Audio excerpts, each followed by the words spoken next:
ao Experimento, o podcast da PUC Goiás. Aqui vamos falar sobre a importância da pesquisa acadêmica em várias áreas do conhecimento e ainda como professores e estudantes desenvolvem pesquisas na PUC Goiás. Somos @PUC Goiás em todas as redes. Dá uma olhada no nosso canal no YouTube, você vai gostar. Ative o sininho, curta, comente e compartilhe.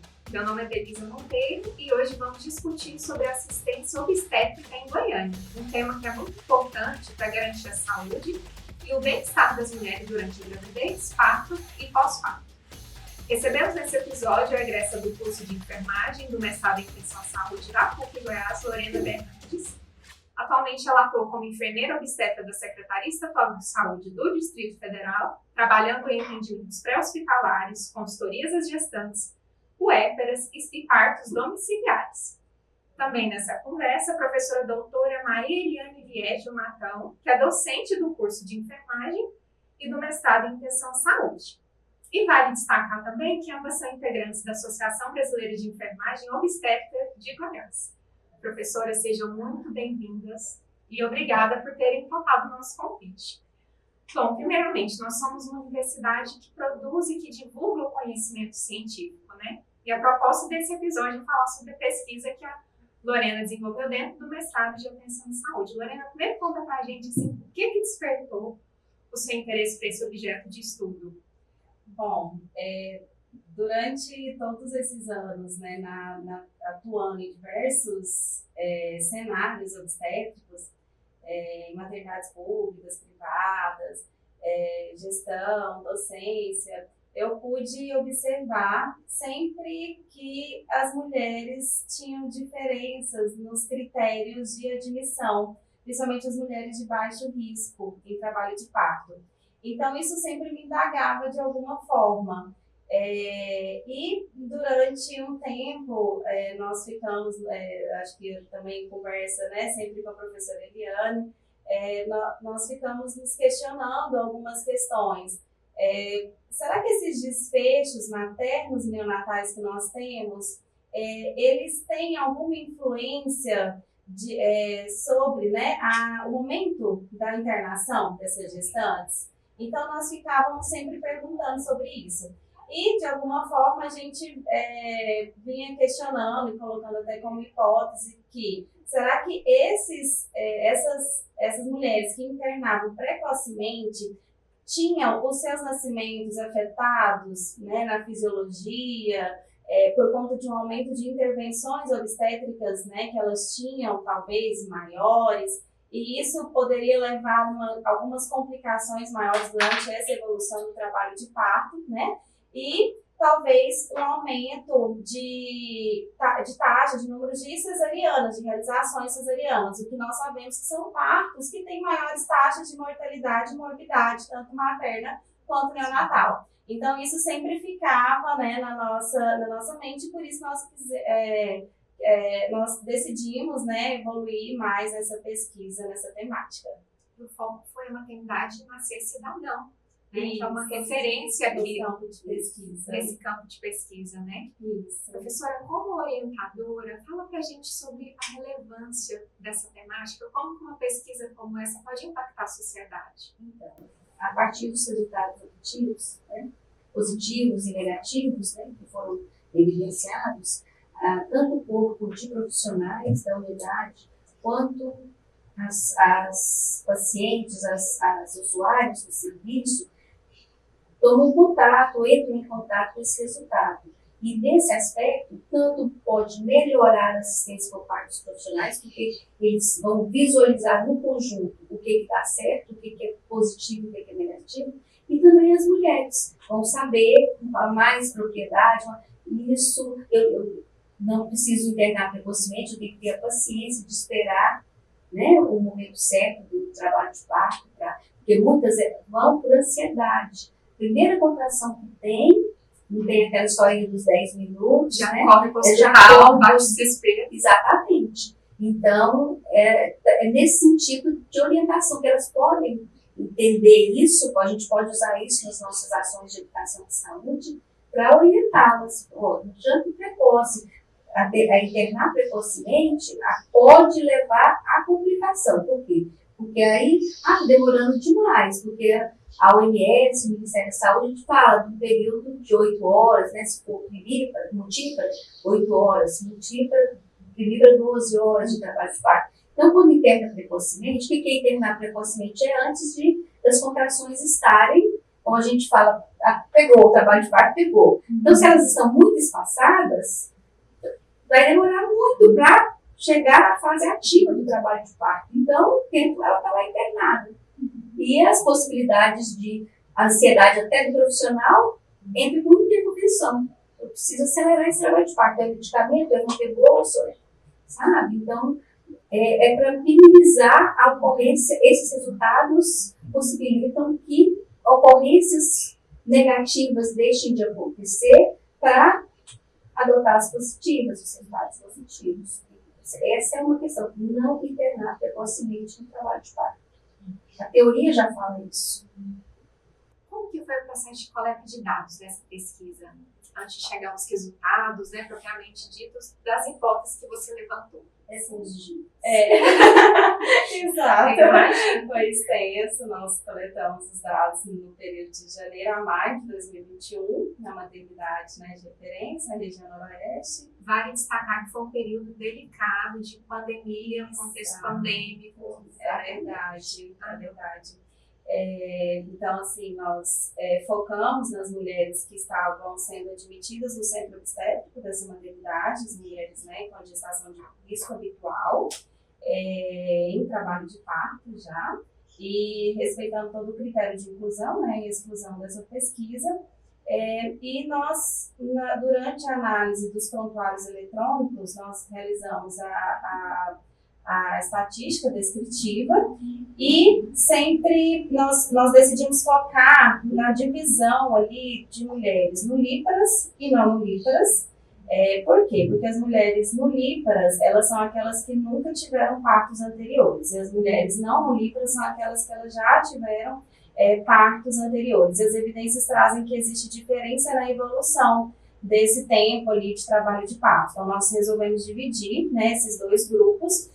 E, além dessa divisão, nós dividimos também em subgrupos de acordo com a dilatação cervical no momento da admissão dessas mulheres. Então, nós dividimos em grupos de 0 a 3 centímetros de dilatação, ou seja, são as mulheres que internaram com essa dilatação. E essa dilatação ela não vai de encontro com nenhuma recomendação. Nós ressaltamos aqui 2 recomendações muito importantes, que é a do Ministério da Saúde e a recomendação da Organização Mundial da Saúde.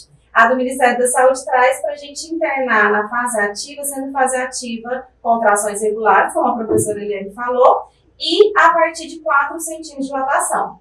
E a recomendação da Organização Mundial da Saúde é para internar contrações regulares e a partir de 6 centímetros de dilatação. Então, o subgrupo de 0 a 3 centímetros, a gente direcionou que ele não ia de encontro nem com a recomendação do Ministério da Saúde, nem com a recomendação da OMS, que é a Organização Mundial da Saúde. E o subgrupo de 4 a 5 centímetros seria esse outro subgrupo, onde as mulheres internaram, respeitando o critério do Ministério da Saúde, né? Então, a partir de 4 centímetros de dilatação. E o subgrupo de 6 a 10 centímetros, onde as mulheres internaram, respeitando o critério mais da Organização Mundial da Saúde, né? O critério mais internacional, a partir de 2018. Então, nós fizemos essa divisão ali para a coleta de dados. Como foi vivenciar essa inserção, assim, dentro da maternidade, acompanhar as várias realidades que estavam inseridas lá dentro? Como pesquisadora e também como pessoa humana, digamos assim. Nós tivemos... É interessante, assim, né, a gente entender, primeiro, como a prática ali, né, a gente vivencia, a gente tem experiência na prática, né, entender internar A ou internar B. Existem vários fatores que influenciam essa internação. Então, quando a gente observa ali nos prontuários, nós enxergamos ali, né, com essa vivência, essa experiência, a dificuldade que existe para as mulheres entenderem que, de fato, né, pode ter um desfecho negativo internando precocemente, os profissionais ali envolvidos, né, como é difícil eles realmente entenderem qual critério ali está direcionado, né, para eles seguirem e evidenciar essa internação, até problemas climáticos, plantões, né, noturnos, diurnos. E a própria família, muitas vezes, interfere negativamente no sentido de forçar a internação. Mas ela está com dor, mas ela está... Daí, no profissional, a ansiedade, a questão da vulnerabilidade. Muito longe, como é que eu vou chegar lá e quando eu chegar lá, já tem na hora de voltar. Então, uma das estratégias que muitos usam é você fica na recepção por algum tempo, fica andando, vamos ver se o trabalho de parto evolui. Aí ela entra num dos critérios, né? Pelo menos de 4 centímetros de dilatação para nós nacional, que é até compreensível, porque a gente tem poucas maternidades, agora a gente tem luxo que conta com 3, mas a gente conta com poucas maternidades e a distância da maioria das casas até o local de atendimento não é pequena, a distância é grande. Então, nesse sentido também, as mulheres ficam ansiosas, não, mas eu preciso internar. Acho que a qualquer momento o certo é esse, né, internar. E quais foram as principais conclusões, assim, à luz que vocês tiveram com essa pesquisa? Então, assim, antes de falar das conclusões, primeiro eu quero falar aqui alguns resultados. Nós tivemos muitas variáveis nessa pesquisa. Foi assim, uma pesquisa extremamente intensa mesmo, né? Muito grande. Eu até faço um convite para que, né, quem tiver interesse realmente leia a pesquisa na íntegra, porque tem muitas variáveis, muitos resultados interessantes. Mas eu vou falar assim, de uma forma mais resumida, alguns mais impactantes, né, que nós tivemos. Então, um dos resultados que eu quero trazer aqui para vocês é que entre as nulíparas, né, como a gente foi falar, 24,1% internaram com 0 a 3 centímetros, 44,7% entre 4 e 5 centímetros e 31,2% com 6 a 10 centímetros. E entre as não nulíparas, 9,6% internaram com 0 a 3 centímetros, 42,7% entre 4, o subgrupo, né, de 4 a 5 centímetros, e 47,7% entre 6 a 10 centímetros. Essas taxas, elas são relativamente baixas de internações entre 6 a 10 centímetros, que são o que a gente tem, né, da recomendação mais atualizada e com os melhores desfechos maternos e neonatais entre as evidências científicas, né, atuais e internacionais. Então, a gente verifica que essas não está indo ao encontro, né, com a recomendação internacional que a gente tem hoje. Um segundo resultado que nós tivemos foi sobre as intervenções obstétricas, tanto da infusão endovenosa de ocitocina, quanto de amniotomia. O que é amniotomia? É quando a gente vai romper a bolsa artificialmente dessa mulher, para acelerar o processo do trabalho de parto. Então, essas intervenções, elas são justamente para isso. O que a gente vê, né, que destaca bastante é que o subgrupo de 4 a 5 centímetros, ou seja, aquele que foge da recomendação da Organização Mundial da Saúde, tiveram essas intervenções, né, que são relacionadas à ocitocina e à realização de amniotomia com maiores frequências. Então, também foge de encontro que é recomendado pela Organização Mundial da Saúde. E é importante a gente também falar aqui que a OMS ela recomenda evitar o uso dessas intervenções. Por quê? Porque ela pode prevenir o atraso do trabalho de parto, essas intervenções para prevenir o atraso do trabalho de parto, né, ou seja, para acelerar esse processo, elas podem causar hiperestimulação uterina, consequente asfixia fetal e ruptura uterina, afetando negativamente as escolhas e a autonomia das mulheres. Então, a gente já tem essas recomendações também da OMS, né? São recomendações internacionais. E um outro resultado muito importante são os desfechos neonatais, tanto das nulíparas quanto das não nulíparas. Nós vimos que os subgrupos em que foram mais detectados Apgar de primeiro minuto, o que é o Apgar?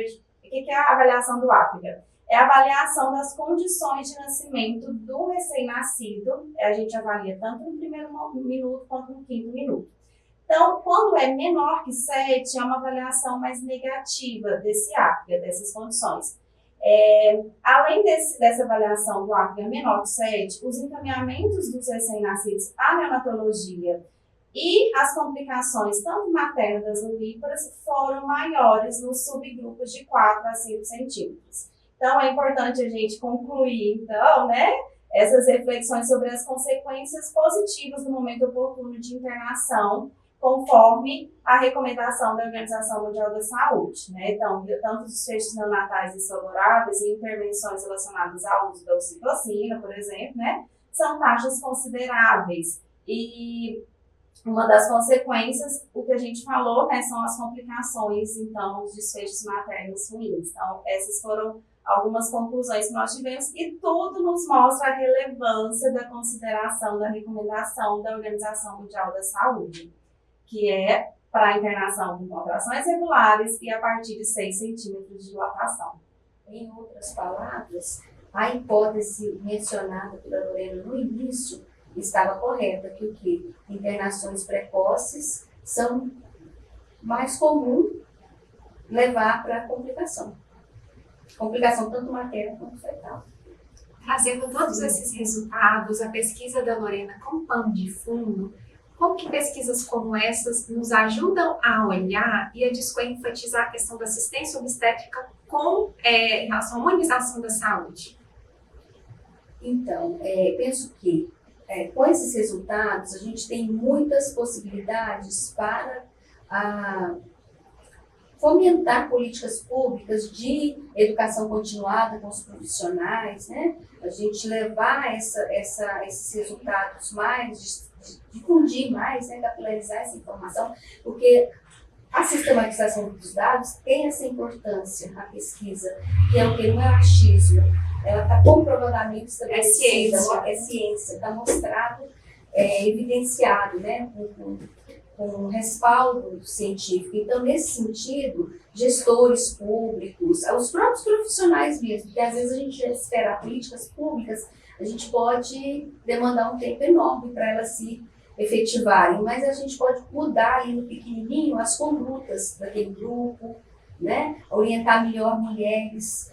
O preparo, que hoje em dia não tem acontecido muito, de grupos de gestante, roda de conversas com gestante, é muito importante para isso. Eu escutando a outra gestante, a gente compartilha experiências, então eu me fortaleço com a dela e com a minha. Então, nesse aspecto, a gente tem condição de ter positividade, mais distribuição de conhecimento, de informação para essas gestantes, sabe? A questão do protagonismo, né, que você falava essencial aqui nos bastidores, né, nas nossas conversas. Exatamente, porque o preparo, hoje em dia, a conversa, a orientação para os gestantes é nesse sentido, que os organismos nacionais e internacionais de saúde orientam para que nós, profissionais de saúde, possamos dar orientações precisas para essas mulheres. Para quê? No sentido dela assumir o protagonismo no cenário de parto. Então, vão ser respeitadas, nesse sentido, as vontades, as decisões. Não é vontade como, no sentido de ser, eu quero assim. Não, não é só eu quero assim. Ela vai entender que, em algum momento que não for do jeito que ela pediu para que acontecesse, ela vai entender o porquê.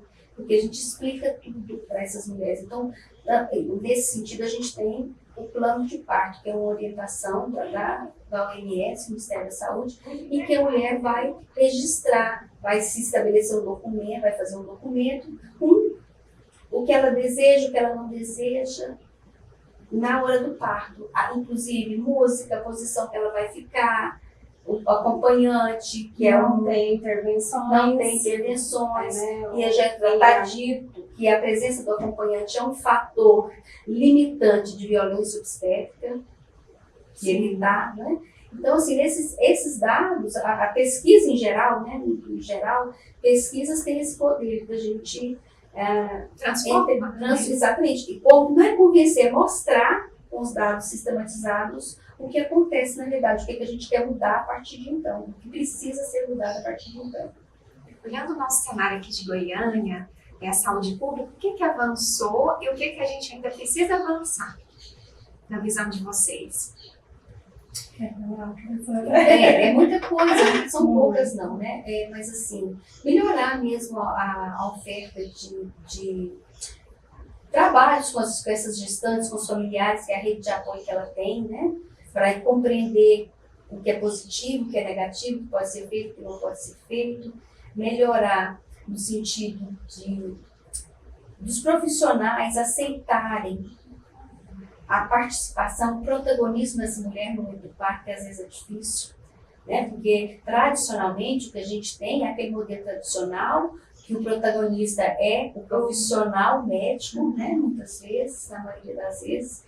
Então, essa mudança de modelo assistencial, o povo dizer que nós estamos nessa transição, e que não é transição, mas a gente tem muito mais o lado pendente para o tradicional do que o modelo atual, que é assim, a gente colaborativa, a equipe é toda integrada, azeitada para trabalhar no conjunto, e isso minimiza demais intervenções, né? Então, nesse sentido, a gente tem muito que caminhar ainda, mas nós não podemos negar que hoje a gente conta com 3 maternidades de referência públicas, importantes da humanização, né? Exatamente. Então, a gente tem que caminhar, tem muita coisa que já melhorou, sim.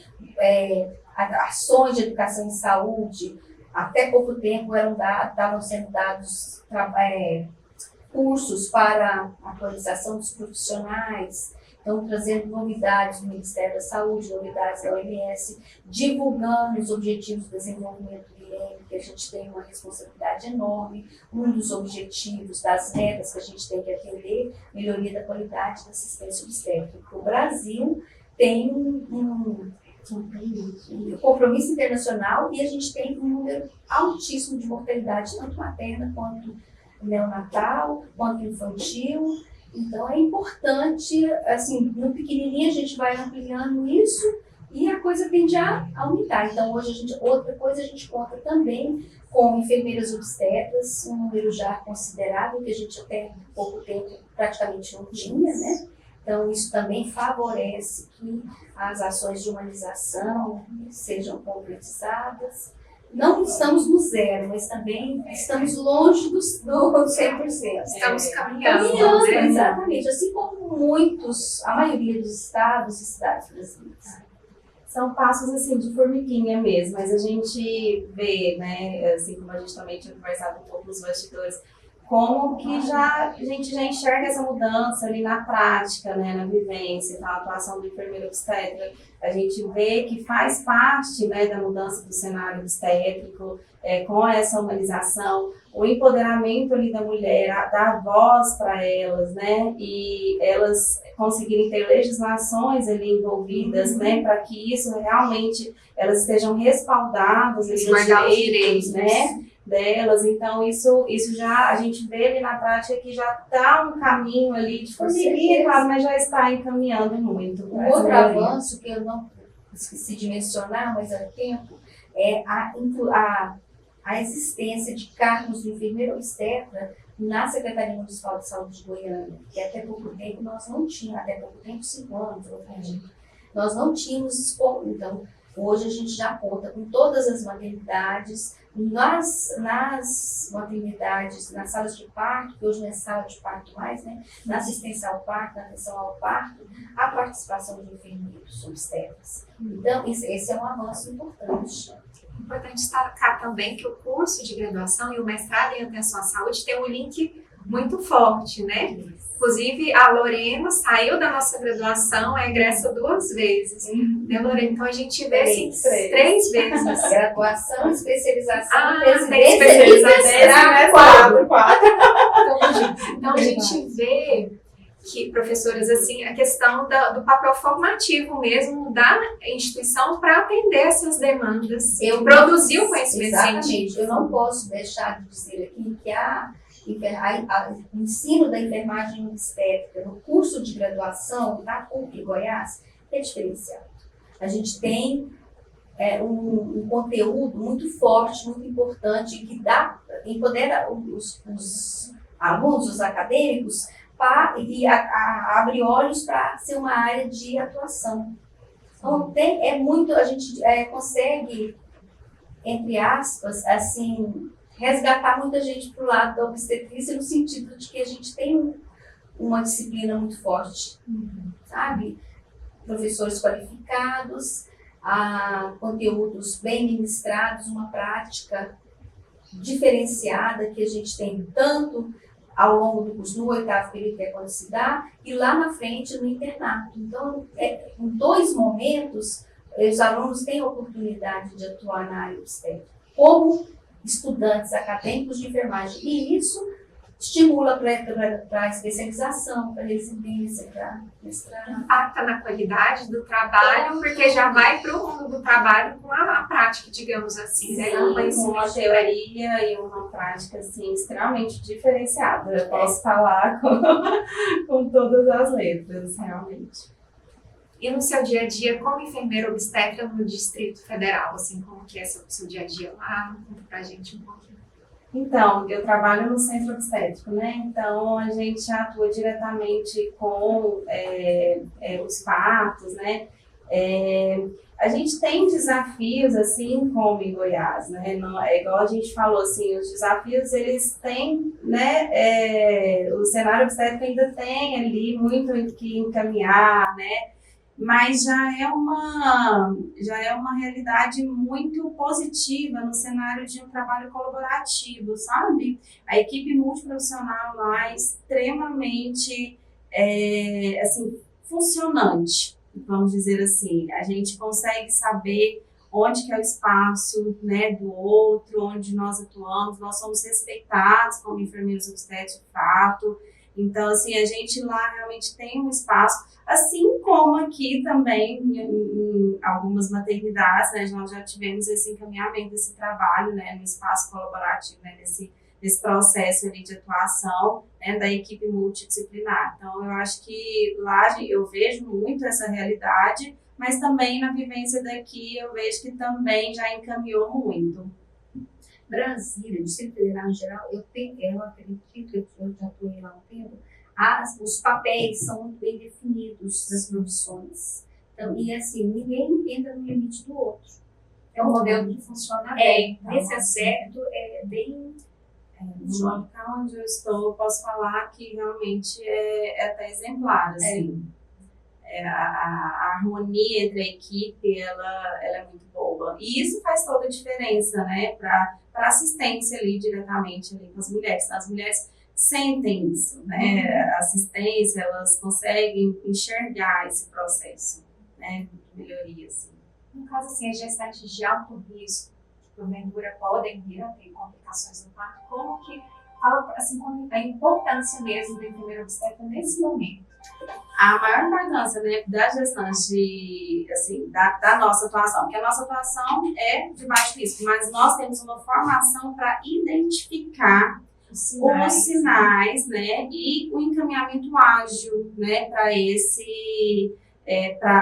essa mulher que está, né, uma possível complicação, uma possível, né, evidência de um encaminhamento de alto risco mesmo. Então, nós temos um papel fundamental, porque nós estamos ali atuando com elas diretamente, né?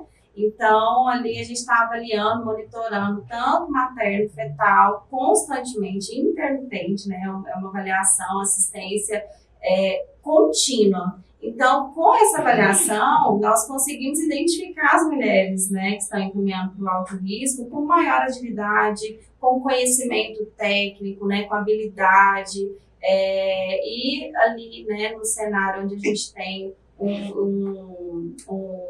uma equipe, né, com uma assistência ali colaborativa, né, enfim, a gente consegue já fazer o encaminhamento em tempo hábil, então elas têm uma assistência muito melhor, com certeza.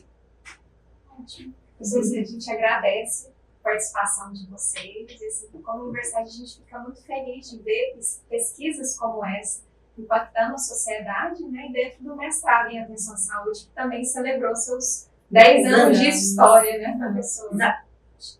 10 anos que a gente está aí na melhoria de estudando possibilidades para melhorar, né?